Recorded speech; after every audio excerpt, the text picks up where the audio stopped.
good, homies? Welcome to the #1 podcast of just two niggas just kicking it on the couch, talk shit. You know what I'm saying? Talk about shit about sports. It's Homie Studios. It's your boy STVGREAT, joined by the homie Shades. What's good with your boy, huh? What's good with it, fam, huh? Hey, man. Say, man. What say, hey, man. Say, man. Hey, it's the end of season 5, y'all. Hey, we appreciate y'all for continuing to rock with us. You know what I'm saying? How you been, Doug? Hey, man. I've been really good, bro. Like, was hit with a couple of haymakers this week, but even with that, I still feel strong, still feel powerful. I know the Lord is with me every step of the way, so I feel great, brother. Facts. The twinsies are going to be here pretty soon, you know what I'm saying? So, crazy. Hey, boy, it's a crazy time, but I will say a nanny will be called. You dig? Because Jesus Christ. Your boy still got work to do. But yeah, bro, the fam's good. Blessings. Business is picking up. Yeah. Loving the new company. Loving the new people. Networking. You know what I'm saying? So taking the good with the bad, bro. Overall, no complaints from me. Just happy to be here, bro. Bless. What about you, bro? Hey, man. How was this week? Hey, man. Say, man. Let me tell you. This week. This week was okay, man. Sure? You sure? Yeah. He said before you said that it was a nice. There was some deep BS in that video. Deep exhale, you know what I mean? Yeah, there was some BS up in there, though. No, man, but this week was fine, bro. It was productive as fuck, but at the same time, it was a very long week. Like I felt like, bro, this week was like 10 days. You feel me? Yes. Like Friday was like so far away, bro. But thankfully, we had something to strive to get to. That would be here. Homie Studios, you dig? And and that kept your boy kind of pressed to get to the end of the week, pressing on, and your boy pressed on. You know what I'm saying? We here now. We here. I feel you, bro. I'm trying to think of some things for season 6. We got some ideas in place currently that can bring you guys some more different content than just the podcast. Most definitely. Sponsorships coming. You will see sponsors on season 6. Big facts. Most definitely. So that's a big up for the pod. So I appreciate y'all for rocking with us, but the sponsorships are on the way. Most definitely. Yes, sir. And we here for that. So y'all know what it is, man. But other than that, dog, how you been? Like everything else is good. Everything copacetic. Your mind's good, bro. Mine is good and everything. I'm feeling clear and focused and highly favored. And I'm focusing on just. Me with business ventures and stuff like that. You know what I'm saying? I'm just ready to execute. Yeah. Got a plan in place, bro. I even hired a business coach for myself. Okay. You know what I'm saying? That's good, though. To keep me accountable for what I want to do. You know exactly. Because we can kind of get in our own way sometimes and not realize how that we're actually setting ourselves back. Or in my state, procrastinate, push things off. You know what I'm saying? Instead of just handling one little thing at a time. Yeah. You know what I'm saying? But yeah, bro. Just taking the right steps, just trying to become more organized, more in your face. If I'll say that, next season is definitely gonna be a lot different. Yeah.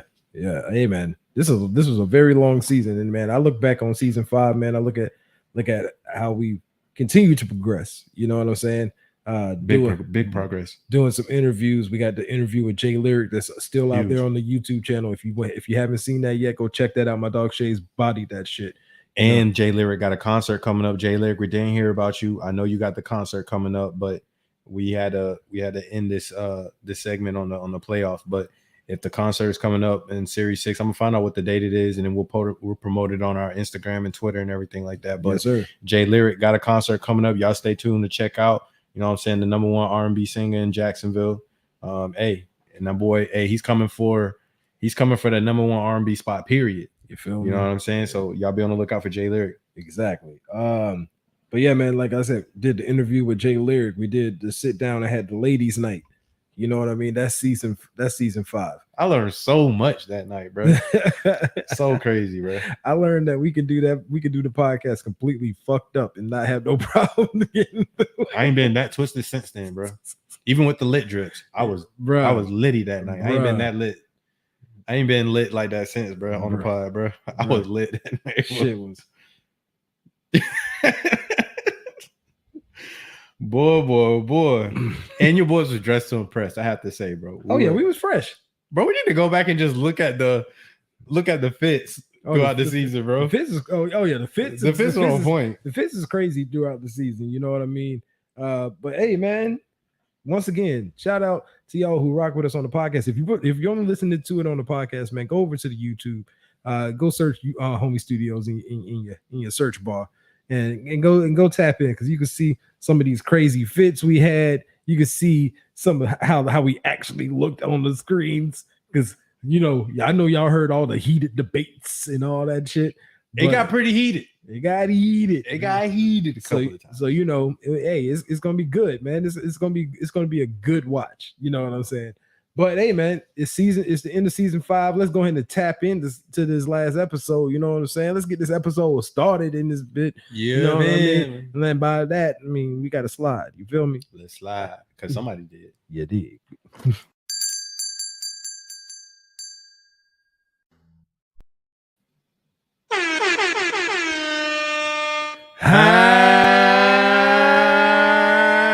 Cause it's time. What's it time for, bro? For barbershop talk. Who? Baby.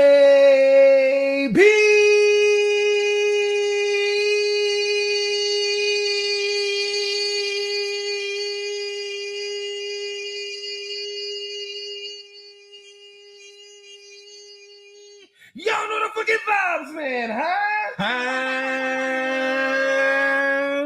This boy killing that thing at the end of the season. You know, I wanted to stop. Boy, you had my breath out. I wanted to stop, but it's the end of the season, man. So hey, man, it's not only just the end of the season. Hey, man, bro. say, man. It ain't only just the end of the season, dog. It's also we got champions. We got an NBA champion now. You know, the season has been determined. I am just gonna try to say your boy did try to tell you. Feel me? Hey, shout out to. But you had to go through. I gotta give shouts out to you, because you had to stay true to the soil. You feel me? You put 10 toes down, as Chris Broussard say. You did 10 toes down into the Boston soil, and rightfully so. Because I was worried. Look, man, I can't sit here and say I wasn't worried about my pick. See, I'm gonna say this. I ain't no Golden State fan, but I made my pick based on Steph. Yeah, I mean, what that boy Joe Buddy called him, his middle. He calls him by his middle name. He's like, that boy. You mean the boy Wardell? You talking about Wardell? Because Wardell showed his ass in Game 6. You know what I'm saying? Hey, man. Once again, shout out to the Golden State Warriors, your 2022 NBA. Big shouts champions. out to them, man. Big shouts out to them, man. And shout out to the homie Steph, man. Got his first finals MVP. You know what I mean? I think that's long overdue, because even I still think that he should have got that one when they beat Cleveland. But yo, undisputed. There was no disputing, bro. I'm saying, bro, let's get into this game, dog. Let's get into this game, and I'm gonna go ahead and see who hollering at us right now. You know what I mean? Oh, it's Miss Amanda. What's up, though, Miss Amanda? Huh? Yo, what's up, Queen? Yo, but I'm saying, tell me what you thought. What you think about these finals, man? What you think about this outcome? We got a new champion. The dynasty continues. You know what I'm saying? So let's talk about that, bro.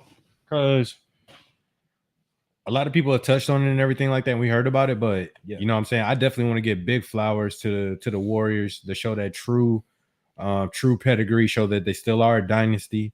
You know what I'm saying? 6 finals appearances in 4 years. I'm talking about 6 finals appearances over the last 8 years. Yeah. You know, 4 championships. Mm-hmm. And like they said, this one means the most because they hit rock bottom.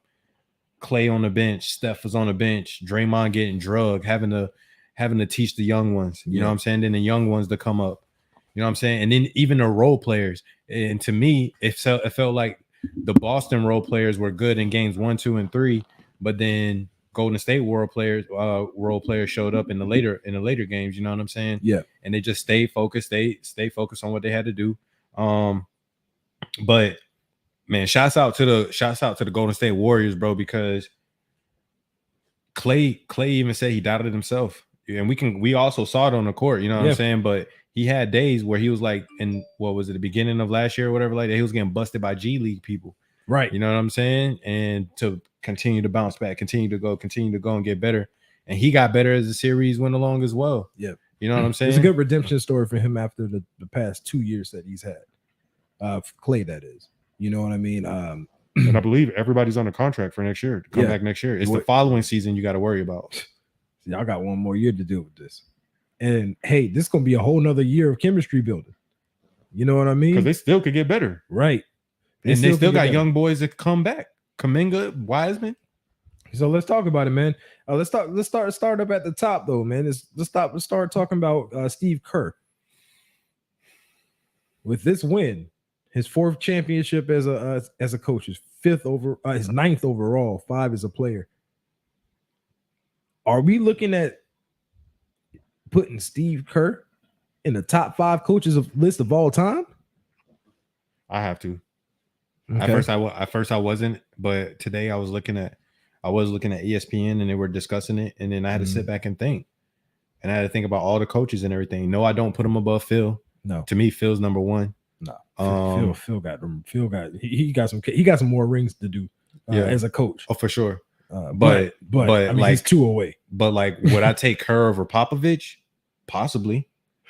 Would I take Kerr over Pop? There's a discussion up for that because Pop has a different culture that he builds that wouldn't work with a lot of different people. Like, I don't know if KD can come play for Pop. That's a great question. That's a good one. You know what I'm saying? Because like the culture, you know what I'm saying? So I'm debating because I know Pop's in my top 5, and I'm putting Kerr right there with him. Okay. You know what I'm saying? Okay. So for me, Kerr is a top 5 coach of all time with this win. Just because of the adversity. I think more so this speaks on he really is a good coach now. You can't debate it. The fact of he got handed that team from Mark Jackson and everything. For them to be at the bottom of the league, right? Then last year they get knocked out of the playoffs. They didn't even make the play, or they knocked out the play-in tournament. To this year to get their players back. And then also it's not just Steph and Clay and Draymond. It was Wiggins. It was Poole. It was Gary Payton II. It was Looney, Kuminga. And then also Kerr learned during these finals and made adjustments, taking Draymond out in game 5. You know what I'm saying? That's crucial if he didn't do that. You know what I mean? Yeah. So for the adjustments, for getting knocked down, getting back up, I gotta put him in my top 5 now. What about you? So top 5 list is really hard to crack into, right? Like, because normally those are so hard set. Right. And then I think about my coaches. So you mentioned Phil, you mentioned Greg Popovich, you got to mention Pat Riley. Pat Riley got to be in there. And then there's so many other great coaches that have come before that I'm not familiar with too. The Lakers run, the Pistons run, the Celtics run back in the G. Larry Brown, you know, like Larry Brown's name got to be in there, you know, like, but like it's hard to argue Steve Kerr not being in this top 5. Sneaky. That's a sneaky topic, bro. It's because if you look at it, bro, 6 finals appearances in 8 years. You got 4 wins out of that. Just because you get talent don't mean you can coach them to a championship. Look, Michael Jordan was being coached well before Phil got there. It took Phil getting there to get them over get them over the hump, you know. And we could say the same. Like we saw what was going to happen with Golden State before Steve Kerr got there. But for him to get there and then an immediate impact. And didn't they win the championship his first year? I have to look that up. Yeah, look that up. But it's the impact that he brought, man, to this team, and the culture that he's kind of, fostered there. That, and it's different than the Popovich culture. Popovich culture is, they're gonna execute very well. You know what I mean? But like it's almost to a militant type style. And Steve Kerr is a much more loose head coach than the Popovich is. Yes. And if I'm a player, that's an attractive trait to if I'm a free agent. Because Draymond ain't playing like that under Pop. No, you know what I mean? Not a chance. Not a chance. And like honestly, Pop has to have the right specific type of players in his system in order for that to work, because they have to buy into that mindset, that type of culture that he set there. Mm-hmm. Steve Kerr has made it simple for anybody to pull up because it's a player friendly culture. It's a shooter friendly culture, and it shows that he can manage anybody's ego. Yeah, if you can manage Draymond, you can manage anybody in the league, bro. What? Anybody? What I mean? So did you get it? Did you see? I didn't get an accurate picture. I couldn't get it. Okay, true. So, but okay, so yeah, so like he's in the top 5. I don't know what ranking I put him at yet. Yeah, I can't give him like a 3 or a 4, but I just know he's in my top 5. That's too recency bias, and I haven't had a chance to really sit on that. Yeah, pause the sit with that though. You know what I mean? So moving on from Kerr, we got Steph Curry out here, first finals MVP. Where on your, first of all, is he in your top 10 at this point? Secondly, where in the top 10 do you have him? Okay, so I wanted to do this live on pod. Okay. Yeah, I haven't heard any of this, by the way. So if we look at the top 75 list that was released, you got Michael Jordan at 1, mm-hmm. You got LeBron at 2, mm-hmm. Kareem at 3, Magic at 4, Wilt Chamberlain at 5, mm-hmm. Bill Russell at 6, Larry Bird at 7, mm-hmm. Duncan at 8, Oscar Robertson at 9, and Kobe Bryant at 10. Okay. Kind of surprised Shaq is in here. Shaq is at 11. Right, that's surprising. So for me, I'm gonna say he does move into my top 10, mm-hmm. and I'm bumping out Oscar Robertson. Oh wow! And I'm also, so Curry for me is probably around. He's probably around 7 or 8, because I would take him over Larry Bird. Okay, in my opinion. Yeah. The next thing is like Bill Russell and Wilt Chamberlain. In my opinion, I kind of feel like Curry can be in any era. No, because of his shot. No, in my opinion, he can't. I don't think he can be in any era, but I also don't think that determines like my placement for you. No, it doesn't. But right. I'm just saying this is why I'm thinking this, and this is why I'm putting him above Larry Bird, because a lot of people say, oh, if you switch eras, whatever like that. Steph Curry is meant for this era, but with that shot, you can take that shot to any era. So I think he will be lethal in any era. But I'm putting Steph Curry in my top 10. He was not in my top 10 before this. I will say that he wasn't in my top 10 before this, but now with this, with the championship, he's in the top 10. So give me that top 5 again. Top 5. Mm-hmm. MJ's 1, LeBron's 2, Kareem's 3, Magic's 4, and then Wilt's 5. And there was a lot of former players like Magic Johnson. I'm LeBron. going to say it. Sorry, Wilt. You got to move to 6. Steph Curry is in my top 5. He's the greatest shooter we've ever seen in the history of the game. He's the only unanimous MVP in the history of the game. A 4-time NBA champion out of 6 appearances.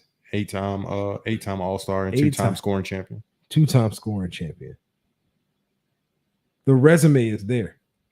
And as much as I used to say it to people about LeBron, I got to say it about Curry. You have to appreciate greatness while it's right here in front of you and know what you're actually what you're actually looking at. You know what I mean? You have to know what you're looking at. And what I'm looking at is continuously the greatest shooter, continuously going out there and showing you I'm the greatest shooter and I'm a good point guard. Now, let me tell you why I don't disagree with you 100%. Mm-hmm. It's because of what Steph did at the end of the game when the shot wasn't necessarily falling. Mm-hmm. They needed to stop shooting threes because they went down that point where Boston started coming back. And then what did he do? He started driving on them boys. Yep. And he is very underappreciated for his driving ability and finishing at the rim and his handles. Mm-hmm. Because besides Kyrie, who else finishes better and has a better handle? Right. And as far as point guard is concerned? As far as point guard is concerned. Like, or just scoring, period. Yeah. I was about to say, why am I limiting myself? Like, yeah, no. He is floater off the glass. And he finishing with both hands. The thing about him when he drives, bro, his shots are always easy because he knows how to position his body while he's driving. So it's never like an angle placement on the rim. Right. You know what I mean? Like it's never like, it's like somebody can come back and swat his shit right off the glass. No, it's always I'm putting it up. And is likely going to drop. Robert Williams is smacking people stuff, but right. No, I mean, look, that boy is nasty. That boy is nasty, and he's going to be very, very, very efficient going forward. Yeah, he nasty. But all right, man. So, but yeah, I got him in my top 5, bro. Like that's where he's at now. I can't really place him anywhere other than that. Kendrick Perkins is talking about Mount Rushmore this morning because D-Wade said that we need to set aside another position on the Mount Rushmore for Steph now. Look, man, because of that performance. I can't be out here just always sounding like I'm agreeing with Perk, bro. You know what I mean? Because like I fuck with Perk, but Perk be saying Perk be saying some wild stuff. Perk be saying some wild shit. You know what I mean? All right, man. But let's move on. Let me ask you, looking at what we saw from this series, from this season, knowing what we know about the contract situation, and how they got the majority of their guys is going to be coming back. Everybody on the contract. What's your probability for them to repeat next year? Give me a percentage, brother. I'm gonna give them. I'm gonna go 55 to 60% chance. Okay. To come back. The reason why it isn't higher is just because the West is getting better. We're going to talk about that a little bit more. Yeah. The West is getting better. Trades and stuff hasn't even been, initiated. We don't know what the West is going to look like. What I'm worried about with them, with what they just went through, is injuries. Because the injuries come in once you continue to play long seasons and they're already older. Yeah, they're older now. But Clay's 32. You know what I'm saying? He should continue to be able to come back from his injury. So Clay should be better next year. Draymond has played consistently for like 3 or 4 years. He's the injury bug, we got to watch out for him. They're gonna need to watch Steph's minutes next year. Gonna be turning 35. So I think they need to definitely put a lot more emphasis in the regular season toward building their young core. Mm-hmm. But I definitely see them at least getting back to the Western Conference Finals next year, despite major injury. Yeah. You mean, if there's a major injury, like if Steph can't go down, right?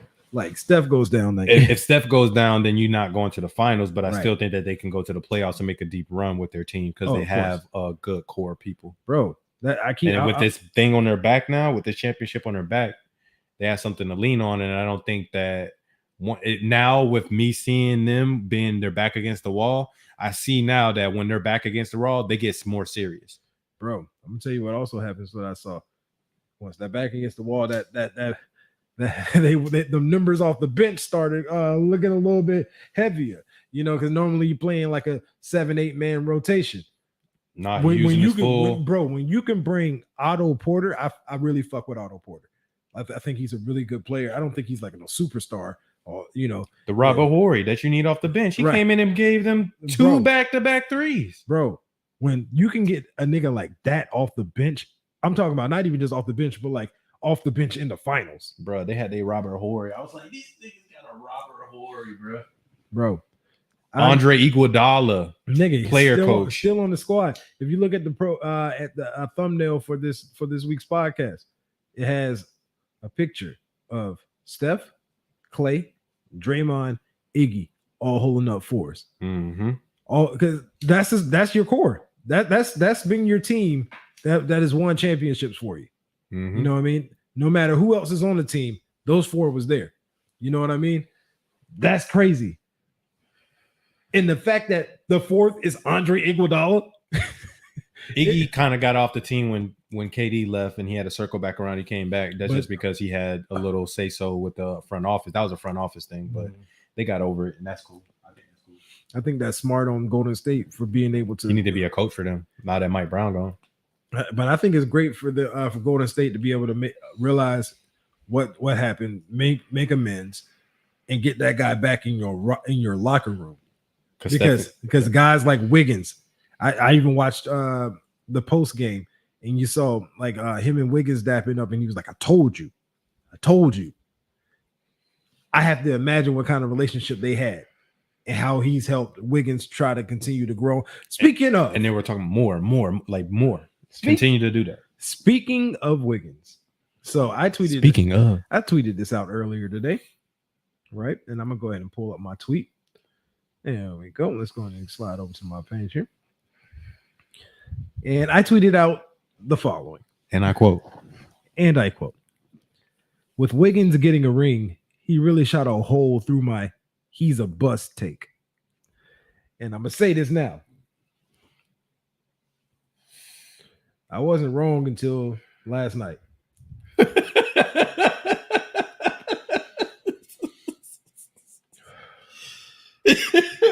Look, bro. I'm sorry. My bad, dog. You ain't have to take it so seriously, bro. Okay. Damn, dog. This man took that shit seriously. I ain't mean it, bro. You didn't mean that one, dog. Nah, I was trying to help you get to your destination. I feel you, bro. I feel you. You're just trying to give the assist. You feel me? Give him some the D Wade lob to LeBron. You feel me? And they could go off like this. It wasn't hate. It was just criticism. You know what I'm saying? I feel you, bro. I feel you. We can give constructive criticism around here, right? But you believe in your boy's eye a little more now. Who? Your boy's eye. No. Why you don't believe in my eye more? You should believe in my eye more. Why should I believe in your eye more? One thing, I told you Wiggins wasn't a bust. The second thing, I told you Taytum wasn't a superstar yet. No, I'm not giving you. You're not going to give me that one? No, I'm not going to give you that one. Bro, Taytum is still a superstar. But how? Bro, you're not going to sit here and tell me. How? Sway? You're not going to sit here and tell me he's not a superstar because in his very first finals appearance, he came up small. That doesn't mean he's not a superstar. That means he's young, inexperienced in this moment. Because how can I say that? Because the rest of the season exists. You see what I'm saying? Like, we can't just say, oh, for 6 games, that determines if he's it or not. No. For the rest of the season exists. Yeah. And we also have to take that into account also. He's still a superstar. He's a young superstar who needs that, who needed that final experience. I said it to somebody before. I was like, he needed to feel the L of the finals. So he can now he hopefully going forward, he will never have to, because once you get that taste of defeat in the finals, you'll never want to experience that again. 100%. And kind of like Giannis. Right. And shit, kind of like LeBron. I mean, even though he's taking multiple L's in the finals, I ain't saying that. But like after that, the first one when he went against the Spurs early in his career, he ain't want to feel that shit again. And then he didn't get back to another one until he got to Miami. And then he felt it again. Like he thought he had everything put together to not even make it to the finals, but win that bitch. And then you took an L to Dallas, and now you like never get. And then you start seeing Game 6 versus Boston, and that look in his eyes, and it's the experience that you gain from the failure, knowing what that bitter taste tastes like. You know what I mean? And to me, I'm ready to see the rebound for Boston because there was growth. There was a lot of growth that was done there. It's gonna be a lot of greatness that comes from this failure, I believe. Because the East is gonna be strong as hell. So it's gonna be. So let me get off a little soliloquy real quick, as Stephen A calls him. So let me give you why. If you recall, because I'm being consistent. If you recall us having this discussion last year and why I told you he wasn't a superstar to me or why he didn't arrive yet, it was I specifically brought up in the bubble. And I was specifically talking about when he played Miami. And you agree with me about what I was saying. You told me he was young. It's the moment and whatever. But that's what I want to bring up. And that's what's keeping him from being that said superstar of what I'm talking about. Because as we can agree, there's levels to this. You can be a star, you can be an all-star, and then there's superstar. Would you agree with me on that part? Yes.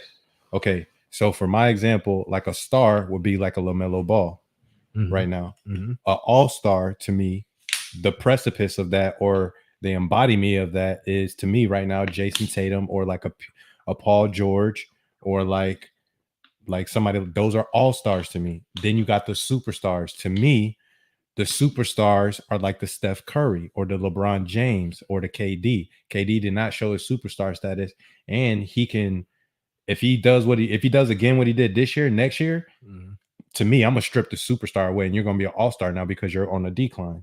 Because I don't know if that was, I think it was mental. But back to what I'm saying kind here, of like how Harden is an all-star at this point. Yes.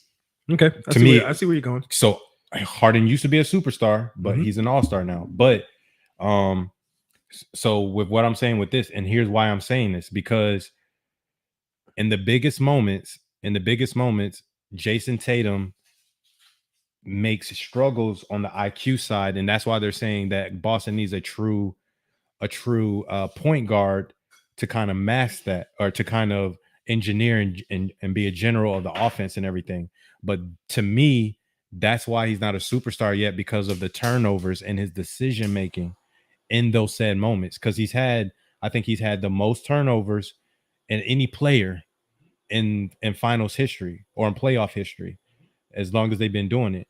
That's huge. That's major. And it's also his confidence. His confidence comes in waves. And for me, superstars are more consistent. It's not that you're not going to have a off night. It's not that you're not going to have an off night, but like Steph Curry had an off night, but that was one. There's not consistent off nights. Sure. So like Luka. So that's why to me, Luka, like to me, I was thinking Luka was an all-star, but this year, Luka ain't no all-star. So I'm gonna say this. Luka's a superstar. I'm gonna say this because you mentioned Can I add in one person? Can I add in one person to me? Yes. I thought Jimmy Butler was an all-star. Jimmy Butler is not an all-star. If there was somebody looking at the door to what a superstar is, and you can't come in, you can't, it's Jimmy Butler to me. Like Jimmy Butler is like the bottom level of a superstar to me. Jimmy Butler is a superstar. Okay. So you mentioned Miami, the bubble, right? Right. You mentioned the bubble. And you mentioned how what happened with his play in the bubble against Miami. At the end of the game. What? Go ahead. At the end of the game, he was doing what he was doing, kind of what he did with Golden State, like disappearing, but making bad decisions. Let me tell you why it's interesting that you bring up Miami, because I would assume a lot of Boston fans felt the way they felt, the way you felt after the Miami series in the bubble. That man is already answered for that now, because what he did to Miami in the Eastern Conference Finals this year, right? He's answered for what happened in the bubble against that same organization and what he did against them in the Eastern Conference Finals. I'm not looking at. Wait a minute. Let me finish. Let me get my rebuttal, because I can't speak. So now, let's say 2023 NBA Finals is a repeat, whole repeat, right? That would be his chance to answer, because he's not going to be able to answer for what happened in the finals until he gets back to the finals. You see what I'm saying? But hear me out. But before you continue, Mhm. if they get back to the finals next year, for Yeah. me, Mhm. he's a superstar. If he continues to do what he did, like what he does through the regular season, borderline MVP and all that, and he's the best player, second best player on the team. Him and Jaylen Brown are doing that. Yeah. To me, he and Jaylen Brown are superstar because Jaylen Brown is right. Him and Jaylen Brown are now Neck because and of the neck. playoffs. They're neck and neck, Right. 100%. I can't say Tatum is better than Brown now. I can't say that. And this is the thing, right? This is why if you're a Boston fan, So it's more of a time thing for me. This is why if you're a Boston fan, bro, hold on, let me make sure my microphone set back right here. But if you're a Boston fan right now, right? Just imagine how great you must feel about still going about the future, especially if you could maintain both of them. Yeah, they're kind of pissed at him right now. I saw some nasty stuff telling him never to text Kobe again and all this other stuff. Who? Boston fans. Oh, of course. Yeah, I mean, they're gonna be shady at first, but then next season you better be glad you got Tatum. Bro, Boston fans are gonna always be like because they didn't win. Bro, I'm sorry, but you literally got to the fucking doorstep. Mm-hmm. You know what I'm saying? You got to the doorstep with still a young team. Yep. All of them are still young. I mean, Marcus Smart a little bit older, Horford a little bit older, but your core pieces, you need to find somebody to replace Horford quick though. Yes, but I don't see that being a problem for them because big men are going to want to go to that team. Mm-hmm. You know what I mean? Like maybe not like your superstar big man, but like you don't need a superstar big man. No, you don't. You need. We're going to talk about it later, bro. But you know who would be bomb for them? JaVale McGee, a nigga like it ain't even got to be like superstar like crazy. It can just be a good player like JaVale McGee. But JaVale will be backing up Robin Williams, and they need more of a stretch forward. I get that. You know what I'm saying? That can kind of shoot a little bit. Okay. You know what I'm saying? Still think JaVale like the Chris Bosh role that Chris Bosh had for. I think JaVale McGee would be great for him. Amazing for them. Bench player. What? Bro, imagine having JaVale Williams start, shot blocker, can do all that stuff, and then you bring in JaVale on them. But let me go back to the notion of what you said when you said speaking to the bubble, and you said this year he came back and beat the Miami Heat, and he attested for that or atoned for that. Mm-hmm. When I talk about it, it's more on a generalization point. It's not the fact that you played the Heat. It could have been the Wizards. It's the fact that it was the Eastern Conference Finals, and it's the moment, it's the pressure of the situation, it's the moment, and that has a lot to do with the experience. But it's kind of on the same point where I said why I made the point, and I said Sam Darnold is not a good quarterback to me. It's the fact of I see something with my eye, I see something on the field, I see something, and when you put the pressure on Sam Darnold, right? Some quarterbacks. Sometimes you make mistakes and all that stuff. There's sometimes where you didn't have to make that throw. You didn't have to make that decision. And that's what my point is with Tatum. When the pressure's on, like especially, I'm very disappointed in him. And I'm very disappointed in how he ended that game. I am because at the end of y'all were only down by like 3 3-pointers. How many times have y'all hit 3 or 4 3-pointers very quickly? So let me explain. You know what I'm saying? So it's more the fact of the heart. It's more the fact of you're making unnecessary turnovers and forcing things and not depending on your team, not playing team ball. Y'all look completely out of rhythm, and it's starting with you. Let me explain something to you. The reason why you're disappointed is because there was expectation. The expectation was for him to live up to the moment. The reason that the disappointment happens is because he didn't live up to the moment when it's expected of him. I will admit that you got to make shots and you got to but he was making the shots and everything like that. But like, I guess it is for me. You had 11 points in the first half and you have 13 points total at the end of the game. Yeah, it was more to me. You're not a superstar to me because superstars don't do that at the end of games. That's why, to me, Ja Morant is a superstar. Like, I'm passing all-star. Ja Morant is a superstar already. Ja Morant would have never done that at the end of that game. We don't know that yet. We don't know that yet. First of all, he's super young in his career. Second of all, true that, bro. But he's not competing at the end of the game like that, bro. You talking about being taken out of the game? No, not being taken out. Like, bro, he was like not at the end of the game when they felt the game was out and stuff like that. He was like in the corner, like not trying to get the ball. Like his body language coming up the court was like there was no urgency. There was no trying to get back in the game. There's no, if you that dude and you the one on the team, bro, give me the ball real quick. You know what I'm saying? And then you got the playmaking ability. Continue to try to play make. Continue to try. Like you can't just like it's like he quit, bro.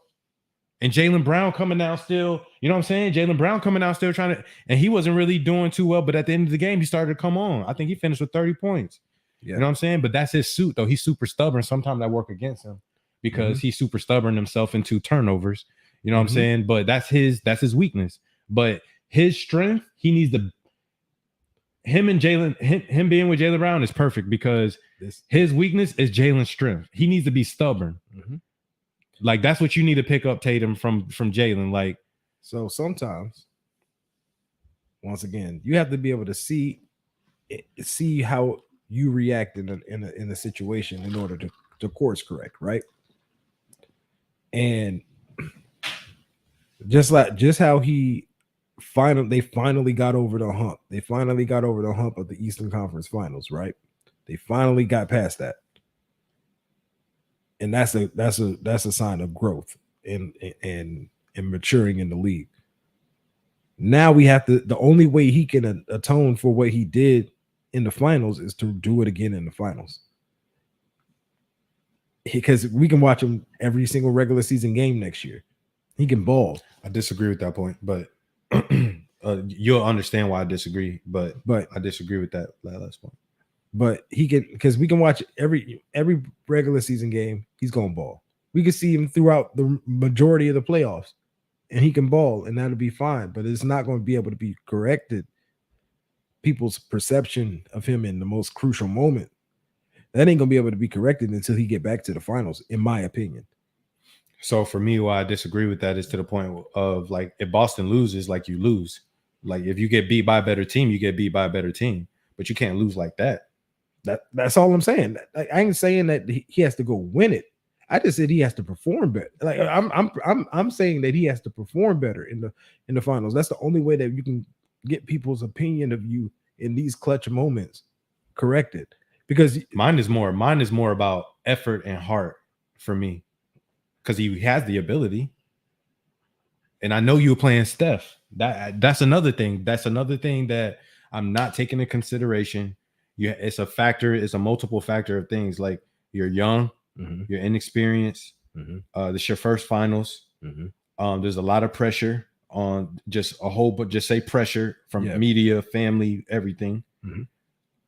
And also, you're playing Steph Curry, right? Which when Steph Curry's hitting threes, Klay Thompson's hitting threes, it feels like an avalanche. It feels like he's shooting, he's pulling from anywhere. And then you trying to come back, and then the mental fatigue. How many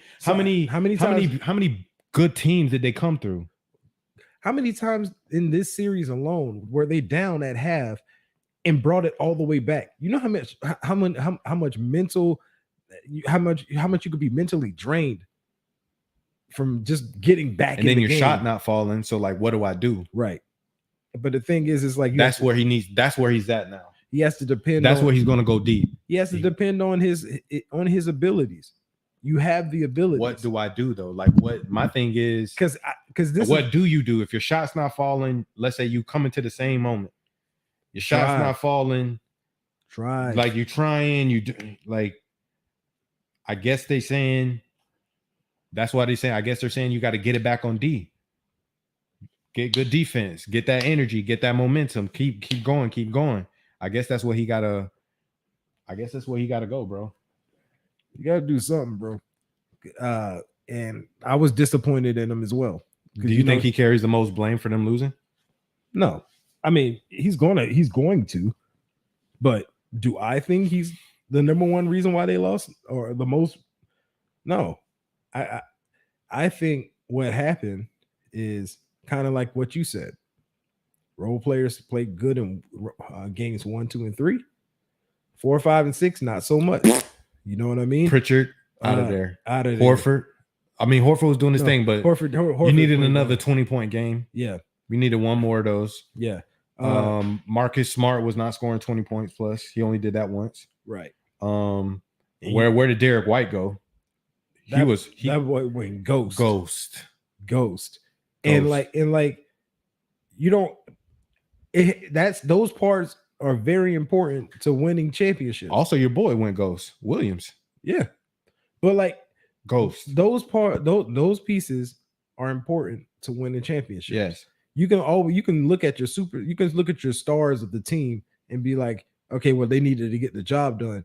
But every championship team has their role players that excel. Mm-hmm. You know what I mean? And we can look at Golden State. Poole played well for the majority of the series. Yes. I think he only had like 1 or 2 off games. Right. By game 3, he was on. But those pieces are important. So when you have, because you can argue without Poole, right? Exactly. This series would have been a lot different. It would have been a lot different. It would have been a lot different. Maybe we're going into game 7. Because what was very interesting to me, and what I was looking at low key as a ninja take in my mind was like the relationship between Steph, Poole, Clay, Wiggins, because of how Poole is. Mm-hmm. Poole got a big head. Yeah. And was he going to be humble enough to be little homie to Steph and him? Yeah. You know what I mean? Yeah. So that was very important to me. Not very important, but that was something I was watching. I was keeping my eye on that. You know what I'm saying? Yeah. Because you can see when it was playing and stuff, and I can see by the end of the finals, Jordan Poole had got Clay's. I think he had it before, but Jordan Poole had fully got Clay's blessing. Yeah, because because in the previous series, I seen Jordan Poole, like when he come in the game, bro, like sometimes he would be looking to facilitate, but he'd be one-track mind. If he's facilitating, that's what he's doing. If he's scoring, you know he's scoring. If he's scoring, you know he's scoring. You know what I'm saying? But then later on, like in this series, I seen now he's coming in. You don't know if he's facilitating or is he scoring now. You don't know which one. And then he went to go pass the ball to Clay, and Clay was like, right. Like, no, do your thing. Do your thing. And then he was like, word? He was like went into the hole, and I think he passed it to somebody buckets. Yeah. You know what I'm saying? Clay was like, bro, go do your thing. So that was pretty cool to see the development of that relationship. The development and the trust. Yeah. It's the trust because these are big time moments. Not saying everybody. This is one of the things that you said. I didn't kind of combat it too much, but you said Boston had the better team. But if Boston's role players had shown up better, we could definitely argue that. But we have to say right now that Golden State has the better team. They have more depth. They ended up having the better team by the end of the series. Yes. And you can't really say that at the beginning. What happened? Yeah, because at the beginning of the series, when I made the statement, it was because everybody was clicking. You know what I mean? And they've been through. I can understand why you said it, because they also been through deeper competition. Right. But like everybody was clicking. White was clicking. Williams clicking. Pritchard clicking. You know, and then you got your big pieces that Horford was playing very well. You know, like, and then Smart, your defensive player of the year, was playing well. Bro, can we talk about it? Go ahead. Bro, them boys, I gotta call it like Boston, like flop city, bro. They bro, everybody, bro. Not everybody, but Smart, Brown. I mean, I know Steph flops too. Yeah. You know what I'm saying? Oh, but that boy Marcus Smart spent more time on the court. Those first 2 fouls? He spent more time laying on the court than he did standing on the court at one point. I felt like it, dog. Even Steve Kerr, you can read his mouth. Bro, y'all gave him 2 flops back to back. Like, what? Bro. Like, bro, stop focusing on, like, bro, you still focusing on flopping, bro. Like, play the defense. Play the defense. Play your D, bro. You are a great defensive player. I ain't going to say good. You're a defensive player of the year. At point guard. You are a defensive player. Play it. Play your cards, bro. But don't just keep throwing the same damn card on the table and thinking that shit gonna ride, bro. You know what I mean? Like that shit ain't gonna work. Flopping ain't gonna get it done, bro. You have to go ahead and lock up. Like I can see it being like second quarter, third quarter, or even in the flow of the first, and somebody's driving down the lane and everything, and then you're trying to do that. Like that's understandable. I'm gonna say this: I never thought going into this series that Golden State was gonna be the better defensive team. Oh, at the end they locked that chunk up, bro. Bro, they were the better defensive team, especially yesterday. Right? Draymond wasn't playing. Bro, if Draymond played like that all the time, I see why he's saying he felt like he's the best defensive player, bro. Because there was a point in time where he was given that, you know what I mean? Time.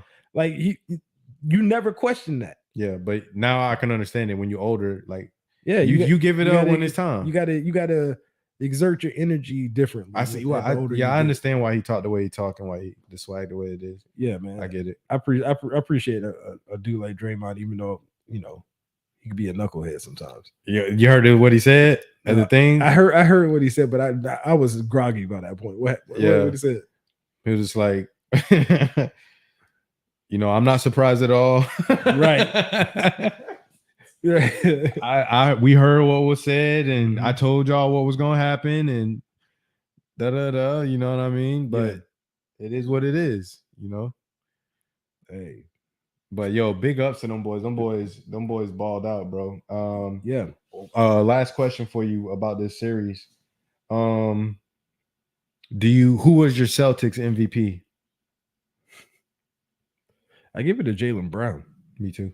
I think he was the most consistent player for the team for the whole series. Yeah. If they would have won, he would have been MVP. He would have been MVP. He would have been MVP, and you would have just had to eat that, Jason Tatum, unless Jason Tatum would have balled out the last. Would have balled out in the last two games. Then they would have given it to him because if they would have won, he's the person they want to give it to.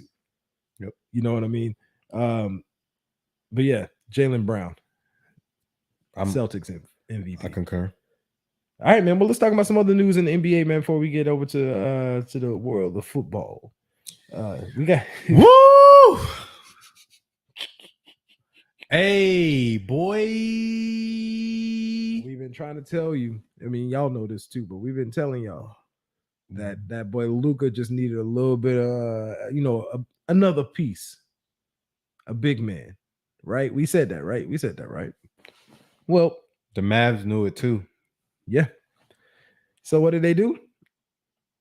They went and picked up your boy Christian Wood. And he ain't no slouch. He's young. And he's gonna be able to grow with Luka. And that chemistry they're gonna swing forward. The chemistry they're about to be able to build. They need another 3-point shooter. Yeah. I mean, they still got pieces they got to get, but they still need a couple more pieces. This is a huge piece. With Spence, they need to start Spence. He need to start at point guard. This is a huge piece for them. We've been saying Brunson. Keep Brunson at point. Yeah.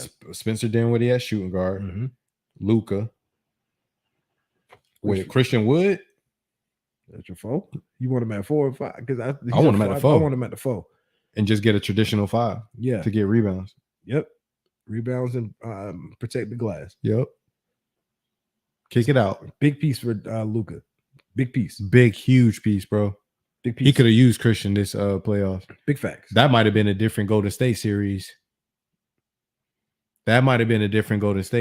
Bro. Yeah, the Golden State. I think Golden State would have won. I still give it a Golden State this year. Because they're just too deep. Right. They just deep, bro. But I'm happy for Luka, bro. Yeah. Like, you got to be happy for Luka at this point because the man has been begging for help, bro. If he gets in shape, I'm not saying he wasn't in bad shape, but if he gets in a little kind of like what Jokic did, just shed a few more pounds, get a little more toned up, he gets his stamina up. With that Christian Wood pickup, I'm MVP, bro. MVP. He's gonna be in the MVP discussion. It's gonna be because they're gonna be winning. Yeah, it's gonna be another tough playoff run. But I think at that point, the chemistry that him and Christian Wood would be able to with they can Brunson. beat because he was giving the business to Kawhi and them when Kawhi was healthy. Yeah. So I'm picking Dallas over Clippers. The Suns ain't stopping them. Suns is not stopping them because they about to get rid of Ayton. They about to blow that shit up. They about to blow that up. CP3 about to retire in a year or two. That shit about to be blown up. That's crazy. Dame. I mean, the Blazers ain't got nothing for. I mean, you might have to worry about the Pelicans next year because Zion coming back with CJ and Brandon and BI. That's gonna be nasty. The West is gonna be very interesting. The West is gonna be very interesting next year. T-Wolves. Yeah, next year gonna be a big year. Lakers. It's gonna be a big year. Speaking of the Lakers, I mean, we talk about the Lakers, bro. Shit, this might be the last year LeBron is a Laker. Might be, bro. Why would he stay? So what I've seen a lot on Twitter is pictures of Jason Tatum in a Lakers jersey. Bro. What? Boston would never do that. Of course they wouldn't. But if they did, that would never happen. Bruh. Miami would never have Wade, LeBron, and Bosh. That'll never happen. That wasn't until it happens. That wasn't out of the realm of possibility because we know what LeBron was talking about before everything even started. So it was in the realm of possibility. But that right there, KD going to Golden State, that'll never happen. We never thought that. Nobody ever thought that. Well, yeah. True that. You're right. You see what I'm saying? Like things happen in this league that just be like, what? Nah, but Boston's they're not letting that happen, bro. I know. I'm just saying, but if it happens. If it does, but that would you talk about the anyway, we ain't doing that. We ain't going down. Maybe later on in his career. Where you see LeBron landing if he leave the Lakers next year though? He's been talking about the Warriors, but I just don't see that happening. I honestly don't know. Right. Because I honestly don't know. The thing is like obviously a lot of teams would still take LeBron, right? But he wants another ship. But this the thing about LeBron is once he gets there, it's like organizations to just be like everything's got to be centered around LeBron. That's it. And I don't think that's not it. I don't think that's it anymore. Build the team. You just build your team, and he will fit in. He will fit in, and he will make a lot of people, a lot of players better for his time while he's there. Yeah. But you don't have to make him be the focal point, especially if he goes to a team with somebody that's strong. Which, yes, that's likely where he's gonna land because he ain't just gonna land some random. He ain't going to the. I was about to say the Hornets, but shit. I was just thinking that, but send him there. Let him rock with LaMelo real quick. He ain't going there. He wants a ship. Exactly. So that's what I'm trying to think of contenders. Imagine him in Philly.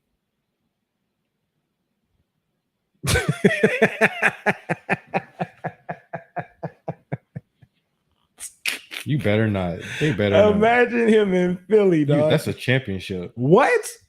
That's a championship with Harden. What? And Harden there still? What? Ew! That's a good one. Imagine him in Philly. I was thinking Wizards though. Wizards would be nasty, because him with Beal and Porzingis there. Yeah, but we said he wants to win a chip. Yeah, he want to win a chip. Yeah, but that would be filthy. I'll go back to Miami, but I don't know if Pat want him back. They had a little rough. They had a little yeah, but a little tango. But Pat is also business.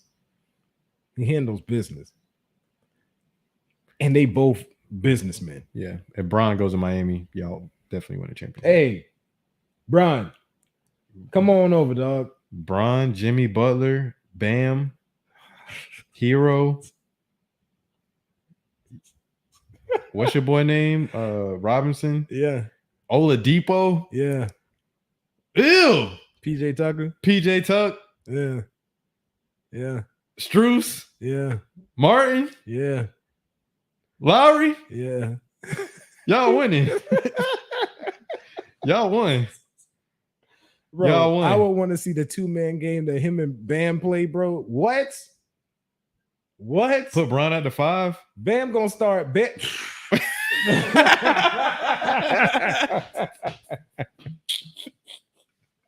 Now you just being silly. The paint will be so empty because he gonna have every center.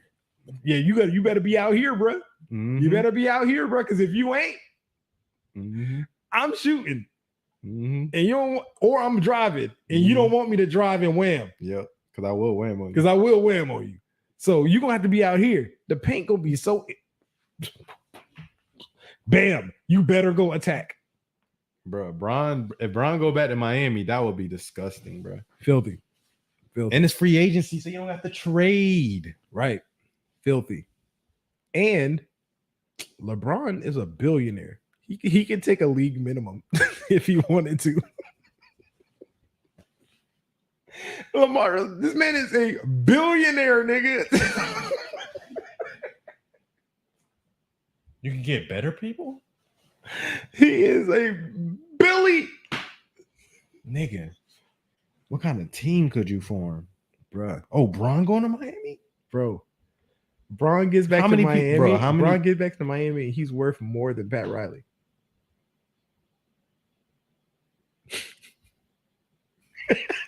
That's crazy. That's crazy. That's what I'm saying. Like when you say LeBron want to go win a chip, he can go anywhere because he's not even about to hit these people for the max. If he really want to win the chip. I like the Miami, but I would rather see the Philly. Yeah. It'll be harder. I would rather see the Miami, but that's personal biases. Personal biases. Yeah, whatever. Hey man. All right, man. Let's slide over to NFL, man, because that boy Tyreek is talking reckless. It's super reckless, bro. Tell us about what this man Tyreek is going out here. This man complaining about the Chiefs. Bro, homie was complaining about the Chiefs. So this is what he said, and I quote: "If teams are going to give us favorable one-on-one matches against their best corner, I don't see why teams don't utilize their best receiver." And that's where probably like me and the Chiefs fell apart right there. When I'm like, yo, I don't mean to talk or be a diva in some situations, but can I see the pill sometime, please? Just give me the ball, please. His agent, Drew Rosenhaus, added the receiver felt underutilized that time during the 2020, last season. Mm-hmm. Tyreek Hill finished with 159 targets. Mm-hmm. 100, dang, that's a lot of targets. Yeah. 111 receptions, mm-hmm. 1,239 yards, 9 receiving touchdowns, and 1 fumble loss, I think. But I think when Tyreek was talking, I think he's talking more like what you said, more like running the ball and like swing passes. This man had to sit there and look at how Deebo Samuel is being used and be like, why am I not being used like that? Yeah. Because just give me the ball, bro. Like I'll make people miss. He's that dynamic of a player, man. He's like what I used to tell when I'm a Miami Hurricane fan. And back in the day, Devin Hester. I would just be like, man, just give Devin Hester the ball however the fuck you see. It don't matter. Just put the ball in the man's hand and watch the man do work. Yeah. You know what I'm saying? Quick screens. He's that dynamic sweeps. of a player that you want. Just put the ball in his hand and he's going to make something happen out of nothing. Yeah. Like he's fast, elusive, everything that you need to be a playmaker like a Deebo Samuel is. Mm-hmm. Like, what are we doing? Like, really, what's going on? I see what he's saying about that. I see what he's saying. Yeah. But Mahomes caught wind of it. He was taken back a little bit, but he handled it like how Mahomes handled things. He was just like, I'm kind of surprised by that, but we love Tyreek over here. We still love Tyreek. You know, he's probably just trying to. He said he blamed it on Tyreek trying to start a new podcast and trying to get some new momentum for his podcast. I mean, that could possibly be true too. You know, that's probably a thing also. You know what I mean? You know what I mean? Trying to get some sound bites. Hey man, you got a promo. You got a promo a little bit. You know, you feel me? Hey, but he also said something that came out that came to us as a little surprise, which is about the Bieniemy stuff. Yeah. So not only Tyreek, but other players like Shady McCoy on I Am Athlete, he was talking about Bieniemy and he was talking about he understands, like, a lot of people don't know about Bieniemy and everybody like wondering why Bieniemy don't have a head coaching job, and he was like, well, that's because of like his coaching style. Like, and I heard somebody today reference Eric Bieniemy style to more of Greg Williams, not necessarily on the gambling and stuff like that, but he's up in your face, very confrontational, and I guess, you know, like old school, you know what I'm saying? Super duper old school, like super duper old school. You know what I mean? So he coaching like how he was probably coached. Yeah, he's definitely coaching how he was coached. So more Tom Coughlin, I would say. Yeah, and as we saw with how Tom Coughlin exited, that ain't working. Yeah, that ain't working in this league. That ain't working. Players don't respond to that shit. Yeah, players responding more to the Sean McVays. Yeah, like just keep it real with me. Yeah. Like keep it real with me, but like, because that's how you're gonna build a better relationship. Just keep it real with me. Yeah. Like I ain't asking for you to like sugarcoat shit, but like talk to me like a man. I'm a grown man at this point. Ninja take. Also, the Dolphins were super close to signing Sean Payton to a 4-year, $100 million contract. It would have been worth it. He would have did something with Tua. Bro, Sean Payton is a genius head coach. And he got Tyreek now. Jalen Waddle, Waddle, Edmonds, Gesicki. Whatever other 2 corners, whatever other tight end that he got that still always be making plays other than Gesicki when I need Gesicki to make plays when I draft this nigga in draft games, you know, whoever that other guy is. Yeah, no, they got a little squad though. They got a squad. They got a squad to contend for number 2 in the AFC East. You know, they can definitely compete with the Patriots. Yeah, or Jets. But yo, something hot that's been brewing around in the league is the chemistry that's brewing between or rekindling between Kyler and Hollywood Brown. They said to be like on point, look like didn't miss a beat. So I think that's gonna be his Christian Kirk. You give this man, they replaced Christian Kirk with Hollywood. You gave this man somebody he's familiar with. You know what I'm saying? Like you can't give Kyler Murray somebody he's familiar with, bro. Like, don't get me wrong. You gave him D-Hop. Like that's he started with Larry Fitz. And D-Hop come back? Like, first of all, I'm using him in Madden. Oh, first of all, I don't know of another quarterback that came into the league and has had the value at wide receiver that Kyler Murray has had. Think about this. You come into the league with Larry Fitz. You get D-Hop. Now you get Hollywood. You had Christian Kirk, who you've made into a guy who can get paid, right? You get AJ Green. These are the receivers that you get. Ben Roethlisberger, Aaron Rodgers.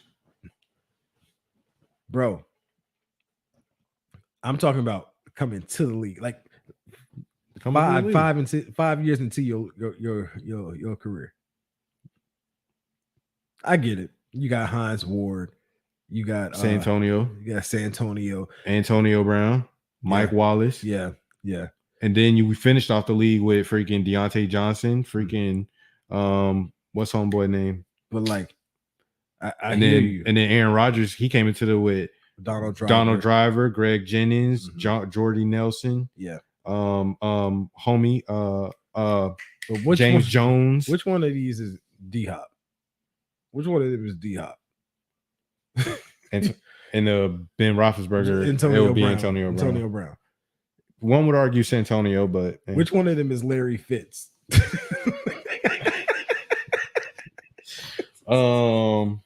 Hey, Antonio Brown. Hey, which one of them is AJ Green? I don't give a damn how old AJ Green is. AJ Green had some plays last year, bro. He did. Like, bro, like he got fired. He's has heat. I was just putting up some quarterbacks. No, I get what you're saying. I get what you're saying, bro. Because like, but this is why I get what you're saying. But like, nah, because like this is why. Okay, I get what you're saying. Because like, yeah, these guys had other guys. I was about to say, especially when you talk. I was about to say Matt Stafford, Megatron, but he only had Megatron. But I'm talking about like those were over periods, like all the names that you gave me for Aaron Rodgers, right? No, he came into the league with them. Listen, when he started, Aaron Donald Driver was already on his way on the decline, right? Mm-hmm. When Greg Jennings was on his way on the incline. And then right as Greg Jennings was about to head out, then here comes Jordy Nelson, right? Mm-hmm. So it's James Jones, Randall Cobb. Right. This nigga had D-Hop and Larry Fitz in 1 year. Then they replaced Larry Fitz with AJ Green. That's crazy, nigga. Now you got Hollywood. That's crazy, bro. Bro, Kyler. How the hell was you talking about not coming back to this organization when yeah, bro. Especially now that Deshaun Watson contract came. Yeah. Hey man. Boy, that boy trying to get paid. So is Lamar. He's trying to get paid early. So is Lamar. Are you I mean, I don't think that's the case with Lamar, bro, because the organization want to pay him. He ain't coming to the table. He ain't agreeing to what they want to pay him. Is that what came out? Is that the story that came out? Yeah. He want more than what they offering. Oh, word? Yeah. Oh, okay. And I don't understand. Like, okay, so what are you gonna do? Not pay him, let him walk, and then you gonna be like, okay, and then go replace. Who are you gonna replace Lamar Jackson with? You know what I mean? Like, you gonna find a better? And honestly, Lamar might want to leave, right? Based on what Willie Snead came out and said. Which is what we kind of were already talking about and alluding to last year. We said what the Ravens have to do. They're responsible for the plays. And Lamar Jackson has an arm. People thinking that Lamar can't throw the ball. Yes, he can throw the ball deep. Right. Like he can throw the ball. Like, yes, he can. Yes, he can. They're not drawing up plays for that. Why do you think Hollywood wanted to leave? It's not Lamar Jackson. Right. You know what I'm saying? Willie Snead said Greg Roman is the one that's not drawing up the plays. All the players love Lamar. All the players love Lamar. Mm-hmm. You know what I'm saying? Greg Roman is the one and so that's why Willie Snead also said that's one of the reasons why veterans receivers don't want to be there. Right, because of Greg Roman's offense. Yeah, veteran receivers are not going to come there. They're going to have to draft players to be in that system. That's what Rashad Bateman is. I mean, it can work in his favor and can't because he's the number one guy now. So yeah, it's going to have to work. He injury prone too, so I feel sorry for Lamar now. I mean, thankfully, one thing he's still gonna have. He should have came to Jacksonville. Is that fire ass damn tight end? We got Trevor. He got Mark Andrews. He still got Mark Andrews, and you know what? It's hard to stop that tight end, especially when he's that good. Like Mark Andrews. Talk about you expect somebody to have a breakout season, a bigger breakout season. Mark Andrews. Oh, he's good in my fantasy. Oh, facts. Oh, big facts. Big facts. Oh, definitely. All right, man. It's time to talk about this shit.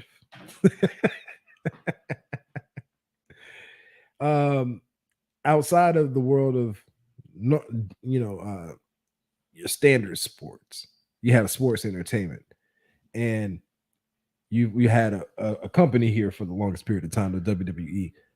That has been ran by the same man, Vincent Kennedy McMahon, right?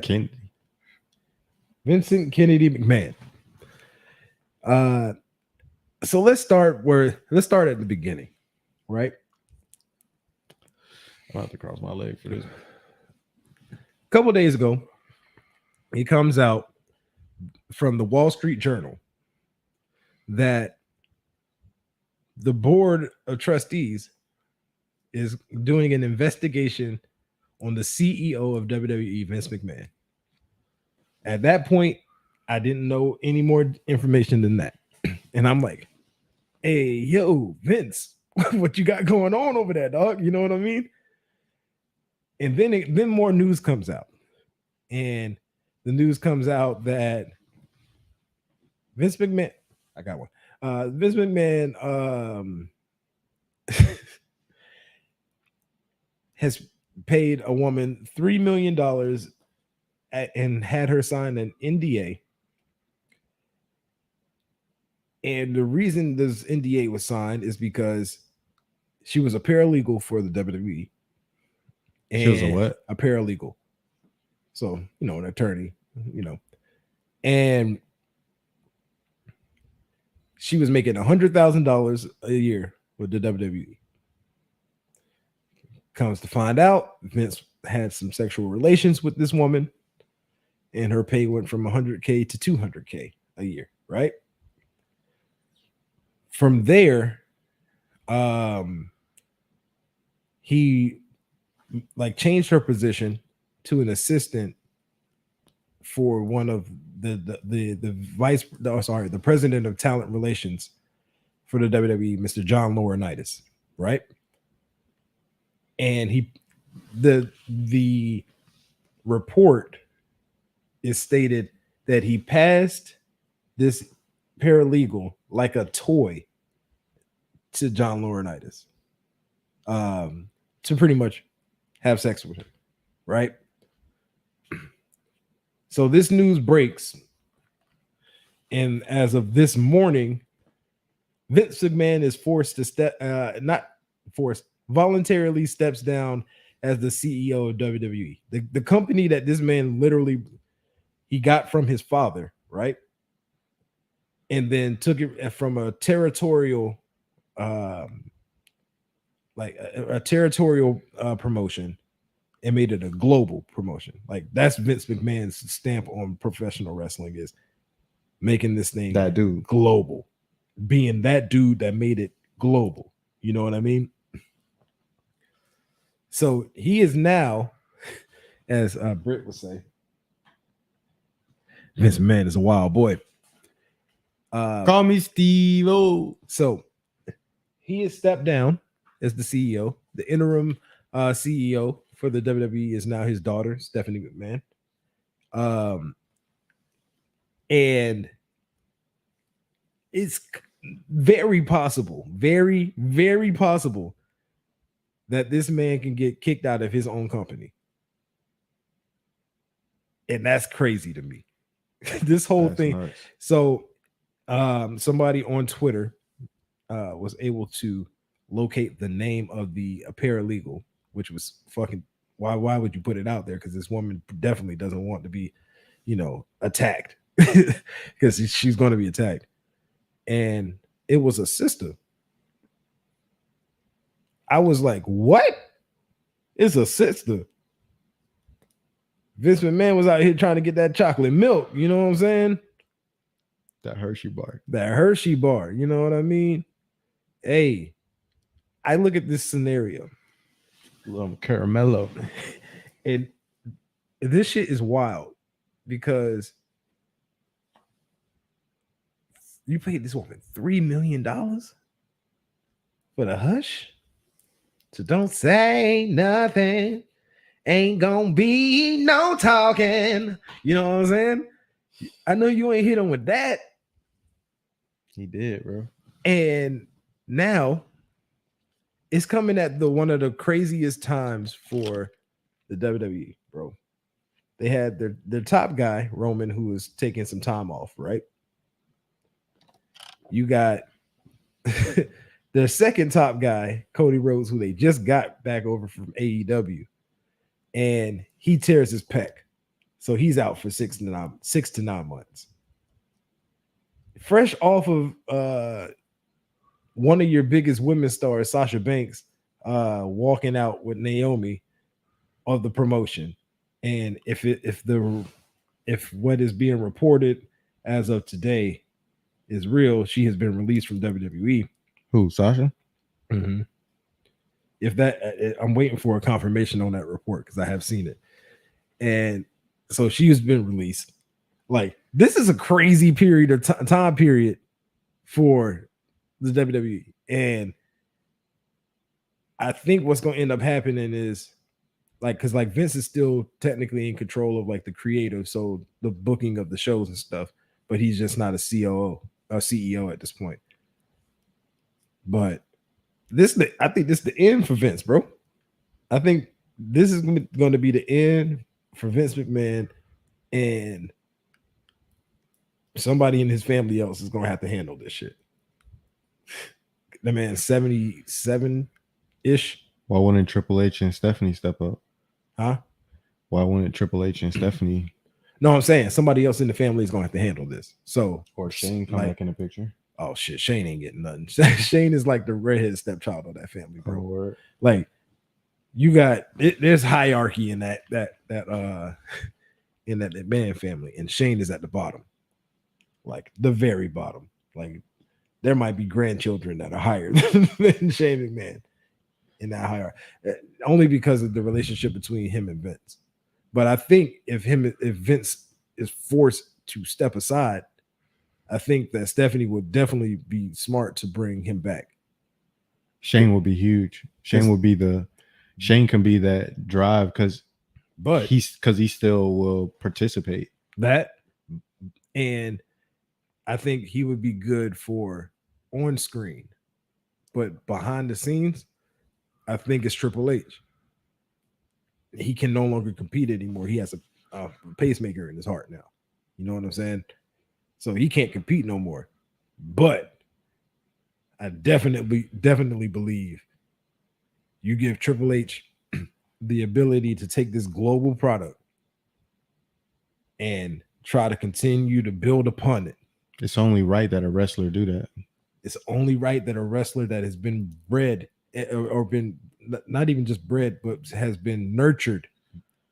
It's not like he ain't got by Vince McMahon himself. That's what I'm saying. It's like Kyle Shanahan and Mike Shanahan. Right. So you got the player, you got the player aspect or the wrestler aspect. He knows how to operate it from the wrestler side.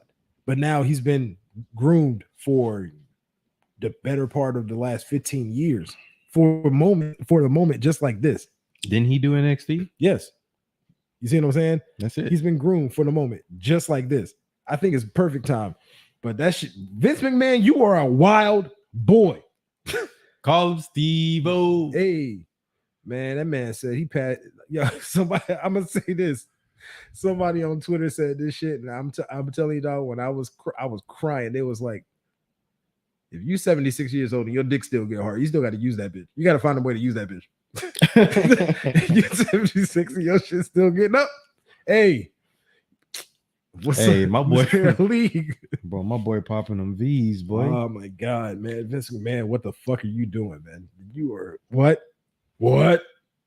the hell? You know what I mean? Yeah, man. That's the gist of it. That's crazy, bro. That's some crazy, but that's definitely believable. I will say this. Vince McMahon, he probably got way more women than that. Oh, absolutely. And I'm gonna say this, Vince McMahon, I know you are a crazy motherfucker. You know how I know he a crazy motherfucker?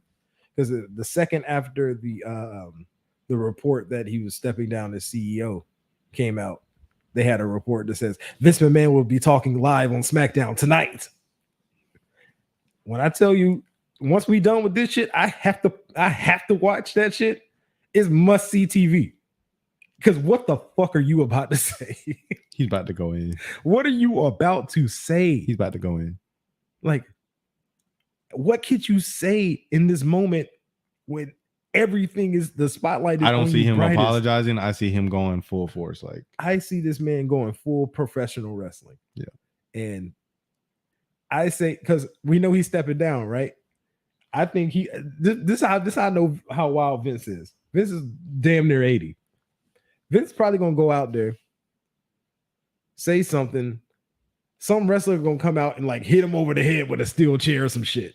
You know what I mean? Mm-hmm. And then like stomp his ass out and like destroy him to the point that he's no longer ever seen again. and that's how you step down. Mhm. And he's gonna give that to somebody. I just need to see who's the person he's gonna give it to, because if my prediction of what was to go down with what happened, what wrestler are you gonna give that to? Because whoever that is, you just put like the rocket on their back. Because you just destroyed Vince McMahon and he's no longer ever seen again. You that dude. I don't know. That shit gonna be interesting. I'm interested. So who you think is gonna be? Brenda saying Stone Cold. That shit would be That crazy. would be- That would be crazy as Stone Cold. But Stone Cold don't need it. And I'm thinking about SmackDown, man. Bro, but what better way to come out to get smacked or whatever, and then your last thing you got is a Stone Cold Stunner? That would be wild. Bro, That would be so. It would be wild because you would have had to do that on such a short notice. Like you would have had to been, all right, this is what's going to happen. Call Steve. Steve, you're not doing anything, right? We're going to fly you out here and I need you to stunner the shit out of me. oh, you got a hell yeah. Oh, hell. Vince, you said you need a stunner? What? You want to get stunned? What?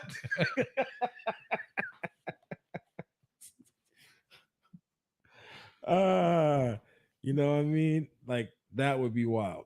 That would be wild to me, man. All right, man. But yeah, that's it, man. Vince McMahon, you might be on the way out.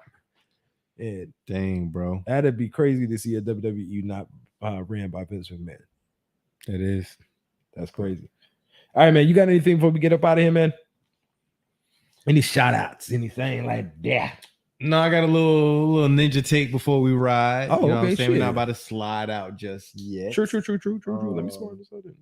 Go ahead. We talked about it a little bit before pod, but Dominique Foxworth, the homie, I really do like him. He said that the Jacksonville Jaguars could be the Cincinnati Bengals of last year. I do think homie is reaching.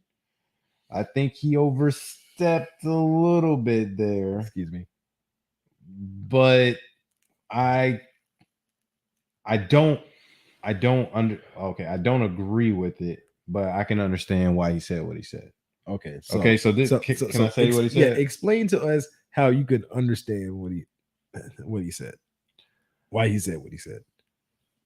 Okay, so I'm gonna read what he said, and then let's do that first, and then I think that will help you understand why I'm saying this. Okay. So they asked him the question, the most surprising team or whatever. He said, I'm going to go with the Jaguars. I think that the point of being the Cincinnati Bengals is not just going from worst to first, but it also has to be a bit of a surprise. So I could pick the Ravens because they were the worst in their division last year, but they had a lot of injuries and things like that.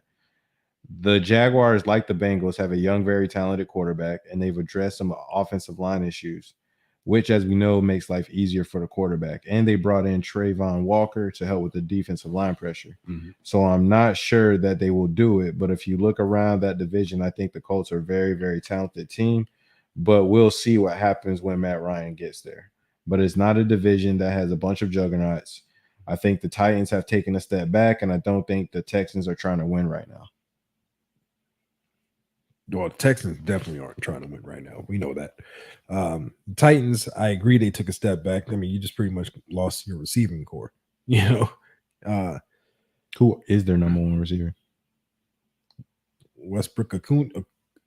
No, you kidding, right? Huh? You kidding, right? I don't know. like I know. They drafted somebody, right? Yeah, because I don't think AJ coming back, right? I'm sorry, not Trayvon AJ, Burks. Not AJ, but they drafted Trayvon Burks Julio. from Arkansas.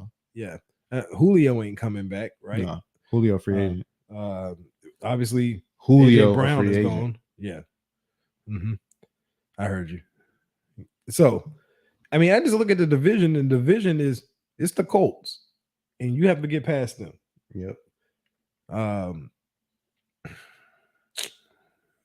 But that's what I'm saying. Based on what he said, I understand why he's saying that. But sure, I think we're a year away of even trying to even say that. Yeah, I think we need another draft and another free agency. Yeah, and we have to get some people. We have to show something on the field that makes these free agents want to come. to Jacksonville. This is that year to do You it. know what I mean? You know what I mean? You We have- should be competing in every like, game.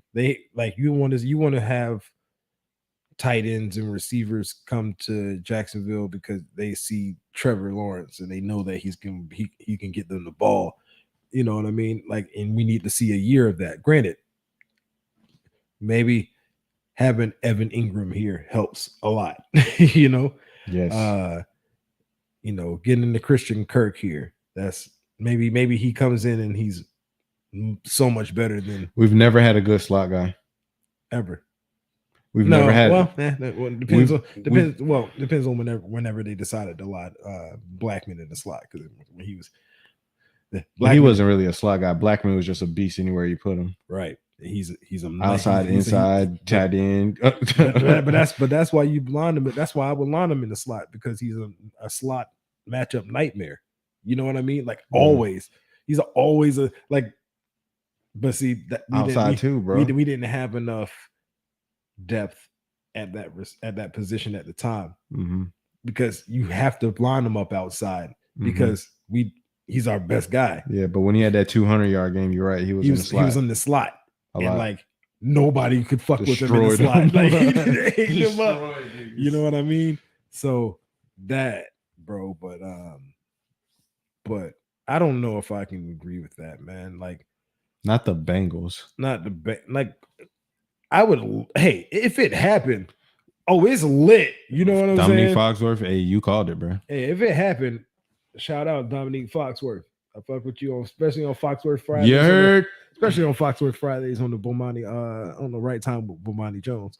You know, it's him and Foxworth chopping it up for an hour. I like when them together. Yeah, bro. I need to watch that. I need to tune into that. Yeah, they actually have it on YouTube. It's dope. But yeah, man, that's all I got. Word. That's all I got, man. All right, man. It's the end of season 5, man. 5 of them things, huh? Hold up, man. It's 5 of them things, bruh. It's the end of season 5. Where the hell is my damn? Where is the? Yeah, match. Yeah, I need a little bit more than that. Yeah, hit her ass with the combo breaker. You know what I'm saying? You know what I mean? Hey, bro. Hey, man. Shouts out to everybody that rocked with us this season, man. I appreciate y'all, all the international fans. I hope. I know everybody's probably going through something, but just know, you know what I'm saying? Pray, have faith, stay positive, work through it, try to do everything that you can, and the Lord will handle the rest, most definitely. Hope to see y'all for next season. Yes. You know what I mean? Next season, we're going to have some new things, some new guests, some new themes. We're going to have some homie phone calls, a lot more homie phone calls in. So, you know what I'm saying? Stay tuned, because we want y'all to stay connected and pod with us, rock with us. You feel me? What about you, bro? Hey, man. It's end of season 5. Yeah, dig. I'm feeling good about season 5. I'm feeling great about what season 6 is going to be. You heard? I'm so excited, man. Like, I'm already starting to work on stuff. I appreciate y'all for rocking with us, and just know that I do got some extra new shit for us coming, and I'm so excited for this shit, man. I'm so excited to get back, so y'all can see what we got, brewing for you guys. But just continue thanks for rocking with us, man. Yeah, for real. And just know that when we come back, we coming back bigger, better than ever. You know what I mean? It's gonna be lit. I'm gonna be hyped. It's go time, Lord willing. Let's get it. But until then, and we'll keep you posted when we're going to be making our return for season 6. So stay tuned to the Instagram. You can find us at Homie Studios. Stay tuned to the Twitter. You can find us on Homie Studios. We're gonna start being more active on the socials. Trust and believe. So keep your eye there. Just find us on the Facebook page. If you're watching here on Facebook, keep an eye on there, because we're gonna keep you posted, because it's going down. We'll let you know when we on the way back. Should only be like a month or something, month and a half, 6 weeks. Like a month. Like something like a month. Just stay tuned. Stay tuned. We'll be back. You feel me? But until then, and let me get my shit right because I'm gonna say this shit and then I'm gonna be like, oh, I'm scrambling because that's how we got to end season 5. Until then, it's been your boys.